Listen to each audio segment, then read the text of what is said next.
Russia जो कि दुनिया का सबसे बड़ा मुल्क है, लेकिन फिर भी क्यों रशिया एक छोटे से मुल्क यूक्रेन को हासिल करना चाहता है। रशिया यूक्रेन वार जिसका चर्चा आए दिन न्यूज़ में काफ़ी रहता है, और क्यों रशिया आज तक यूक्रेन को एक अलग कंट्री तस्लीम नहीं कर सका। आखिर ऐसा क्या है यूक्रेन में जो रशिया दिन रात एक करके इस मुल्क को अपना हिस्सा बनाना चाहता है। यही सब जानने की कोशिश करेंगे CTV बॉक्स की आज की इस वीडियो में। ये सब जानने के लिए हमें हिस्ट्री को समझना होगा।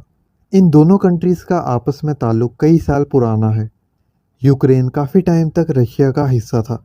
1922 में जब सोवियत यूनियन कायम हुई, जिसमें कई ममालिक शामिल हुए, इसी सोवियत यूनियन का 30 दिसंबर 1922 को यूक्रेन भी हिस्सा बन गया।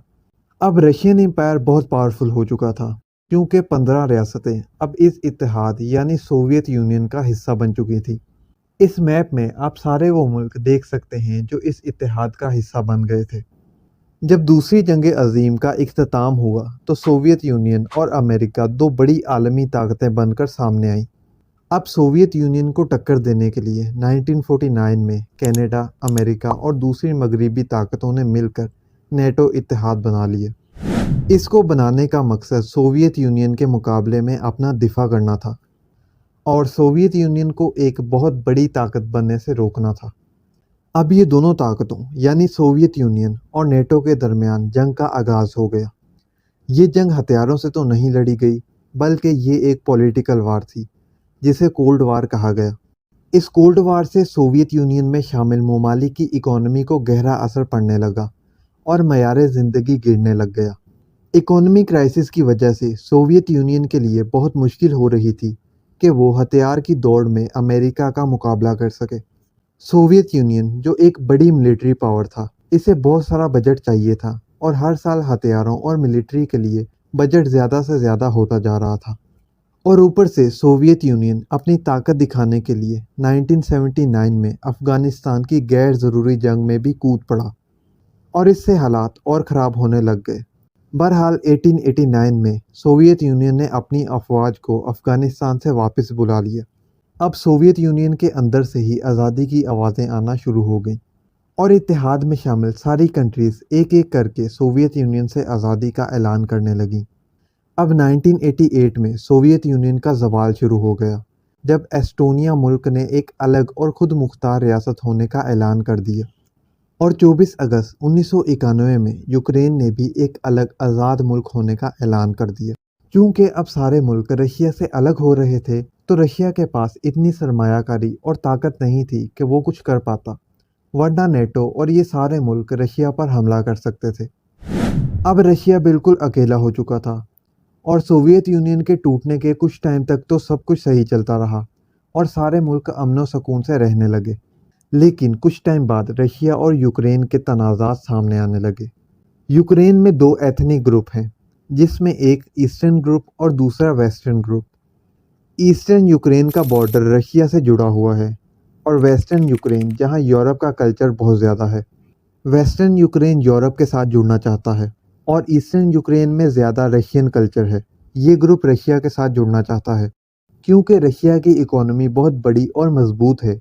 अब ईस्टर्न ग्रुप चाहता है कि वो अपनी मदर कंट्री के साथ दोबारा मिल जाए, लेकिन वेस्टर्न साइड जो यूरोप को सपोर्ट करती है वो ऐसा बिल्कुल नहीं चाहती, क्योंकि यूरोप एक नेटो पावर भी है और इसीलिए यूक्रेन भी इसी नेटो का हिस्सा बनना चाहता है।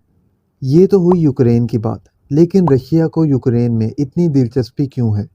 इसीलिए कि रशिया का मानना है कि यूक्रेन काफ़ी टाइम तक हमारा हिस्सा था और यूक्रेन में आधे से ज़्यादा रशियन ज़ुबान बोली जाती है और रशियन कल्चर पाया जाता है।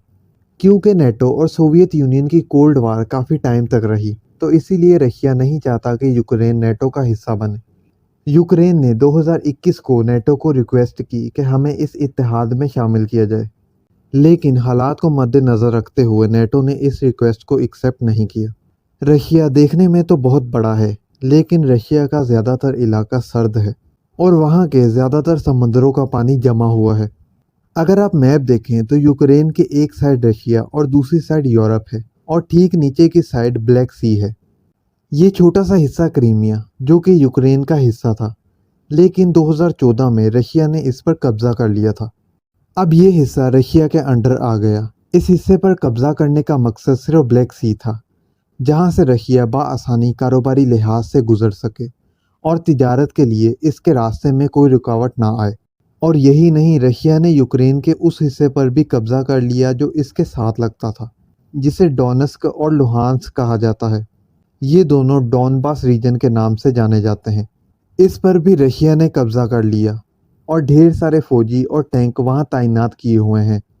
यूक्रेन के क्रीमिया हिस्से में काफ़ी सारे नेचुरल गैस के वसाइल हैं और यूक्रेन में भी बहुत सारे ऐसे वसाइल मौजूद हैं। यूक्रेन के क्रीमिया हिस्से से ये गैस यूरोप तक जाती है। इसी वजह से रशिया की गहरी नज़र यूक्रेन पर है। अगर रशिया यूक्रेन को हासिल कर लेता है तो यूरोप के और भी करीब हो जाएगा और काफ़ी सारे नेचुरल रिसोर्सेज और ब्लैक सी के फ़ायदे से माला माल हो जाएगा। लेकिन अमेरिका और नेटो इसके लिए सबसे बड़ी रुकावट है, क्योंकि अमेरिका ये नहीं चाहता कि यूक्रेन रशिया का हिस्सा बने। रशिया के वज़ीर आज़म पुतिन की भरपूर कोशिशें जारी हैं कि किसी भी तरह ये मुल्क हमारा हो जाए, और आए दिन रशिया के यूक्रेन पर हमले भी होते रहते हैं। इसी वार में काफ़ी सारे सिविलियंस रशिया यूक्रेन कॉन्फ्लिक्ट में जान गंवा चुके हैं। ये मसला रुकने के बजाय बढ़ता जा रहा है, और अगर यूक्रेन को नेटो में शामिल कर लिया जाता है और रशिया ने अगर यूक्रेन पर हमला किया तो नेटो को मजबूरन जवाबी हमला करना पड़ेगा। और फिर अगर ज़्यादा मामलात ख़राब होते हैं तो दूसरे ममालिक भी इसकी लपेट में आ सकते हैं और कई दूसरे मुल्कों में भी तसादुम शुरू हो जाएगा, और ये ना हो कि दुनिया की सबसे बड़ी जंग वर्ल्ड वार 3 देखने को मिल जाए। रशिया के वज़ीर आज़म पुतिन ने क्लियरली कहा है कि यूक्रेन और रशिया के मामले पर दूसरे ममालिक दखल अंदाजी ना करें, वरना सख्त एक्शन लिया जाएगा। अगर सिंपल वर्ड्स में कहा जाए तो रशिया दोबारा ताकत के ज़ोर पर सोवियत यूनियन बनाना चाहता है, और रशिया एक बार फिर दुनिया की सबसे बड़ी आलमी पावर बनना चाहता है। और रशिया चाहता है कि रशियन एम्पायर का मुकाबला कोई भी दूसरा मुल्क ना कर पाए। रशिया के पास बहुत बड़ी मिलिट्री फोर्स और नई टेक्नोलॉजी के हथियार मौजूद हैं। रशिया इन जंगी मवाद पर अपना पैसा बहुत खर्च करता है और चाहता है कि इसके पास हर हथियार मौजूद हो। यूक्रेन को भी दिफा के लिए दूसरे मुल्क हथियार फराहम करते हैं, लेकिन छुपकर, ज़ाहिरी तौर पर नहीं। तो नाजरीन, ये थे मामला जो हमने आपके सामने बयां किए। कमेंट बॉक्स में अपनी राय का इजहार लाजमी करें, और मज़ीद ऐसी वीडियोस के लिए चैनल को सब्सक्राइब करके हमारी हौसला अफजाई लाजमी करें। तो मिलते हैं नेक्स्ट वीडियो में, तब तक के लिए अल्लाह हाफिज़।